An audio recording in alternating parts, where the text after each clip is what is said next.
या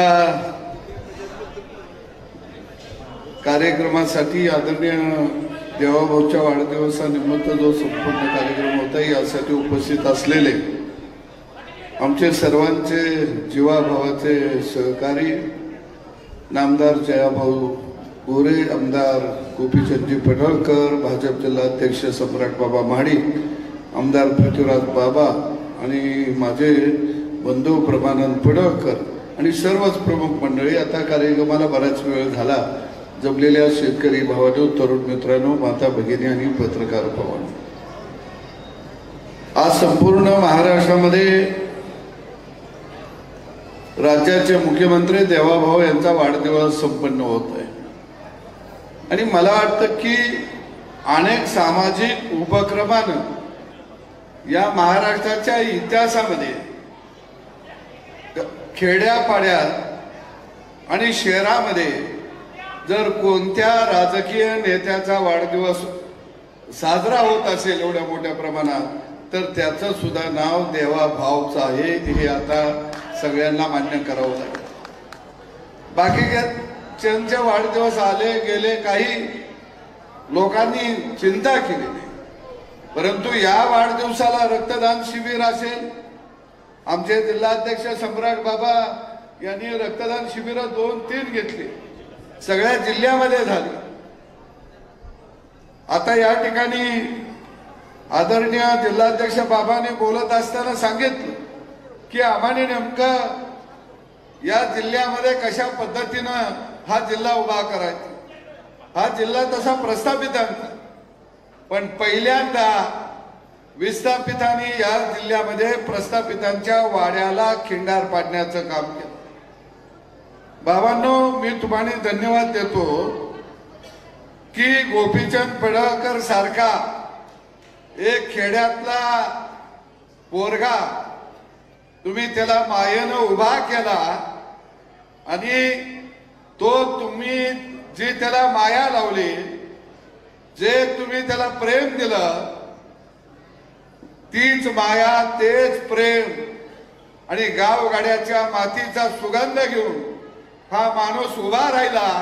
पण या माणसानं प्रस्थापितांना दाखवून दिलं, अरे मी शेळीचं दूध प्यालूया पण डरकाळी वाघासारखे आहे, हे मात्र विसरू नका. हे खरंच दाखवून दिलं. आज दोघे भाऊ राम लक्ष्मणासारखे काम करत आहे. जतमधनं गोपीचंदजी आमदार झाले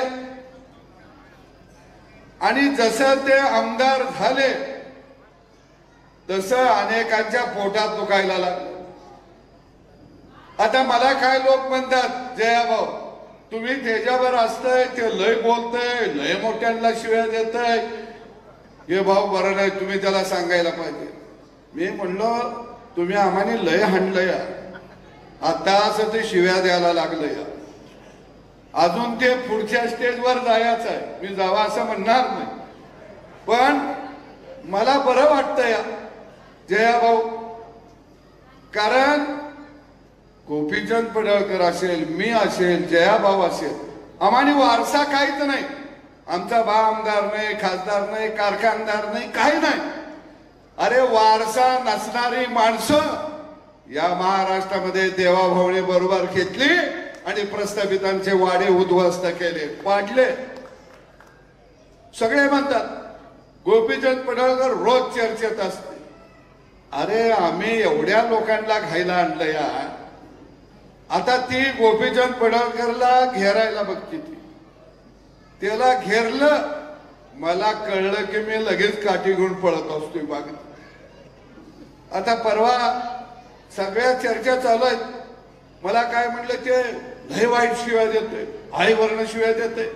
अरे म्हणलं ही गावाकडची भाषा आहे, पारावर आम्ही या शिव्या रोजच देतो. या तुम्हाला पहिल्यांदा ऐकायला मिळाल्या, त्या अजून खऱ्या शिव्या आमच्या खिशात आहेत, त्या बाहेर काढल्या तर तुम्ही तोंड दाखवणार नाही. पण काही असू दे, बातर निघाला. मुंबईत जाऊन सुद्धा सांगितलं, या हमारा चलता है आपका नहीं चलता हे बरोबर दाखवून दिलं. आडवाड आडवा आलं, मी नाव घेतलं नाही, आडवाड म्हटलो नाही, तुम्ही आणि काही तर म्हणशीला. अरे हे म्हणतात यांना सत्तेचा माज झाला. अरे 50 वर्ष सत्तेचा माज तुम्हाला आलेला होता आणि तो सत्तेचा माज खानापूर आटपाडीतला एक तरुण पोरगा उतरत होता. हा खऱ्या अर्थानं इतिहास लिहिला झाला. जयाभाऊ मंत्री झाल्याबरोबर भाऊच्या सगळी गडी जागे झालं. जागे कोण झाली? जे 50 वर्ष सत्तेत होती ते सगळे चक्रव्यूह करायला लागले. सगळ्यांनी घेरायचा प्रयत्न केला. अरे जयाभाऊ असेल, गोपीचंद असेल, मी असेल, आम्ही पहिलंच फटका आहे, आमचं काय फाडणार आहे सा. पण तुमचं आम्ही जर फाडायला लागलो ना तर तुम्हाला तोंड दाखवायला जागा राहणार नाही. तोंड दाखवायला.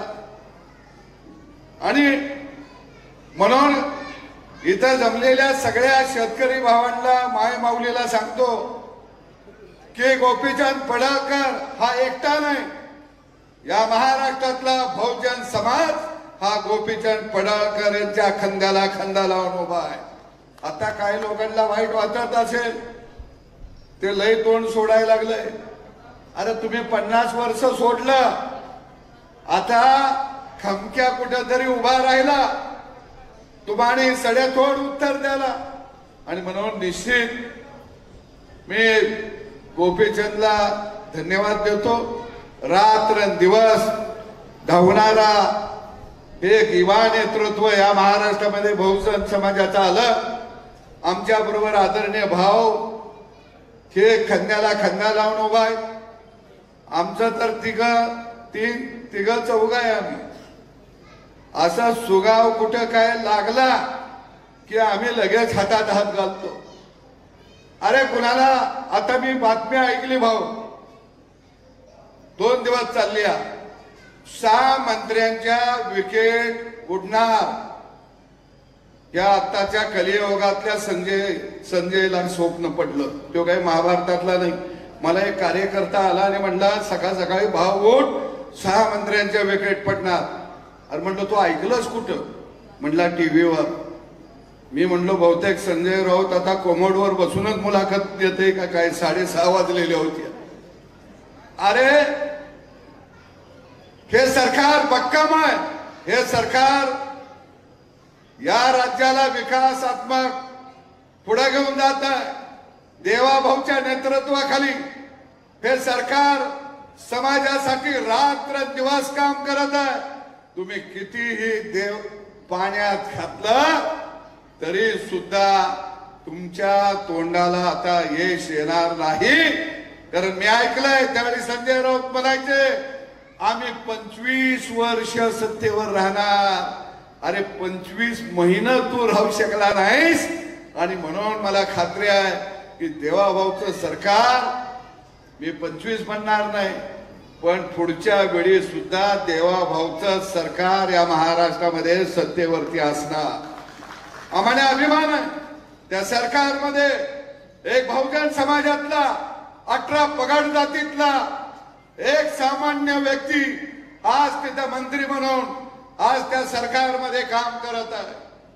सातारा जिल्ह्यामध्ये अनेक प्रस्थापितांना जयाभाऊला घेण्याचा प्रयत्न केला, पण एक सामान्य कुटुंबातलं पोरगा, दुष्काळ पट्ट्यातलं पोरगा नुसतं मंत्री झालं नाही तर ग्राम विकास खात्याचं मंत्री झालं.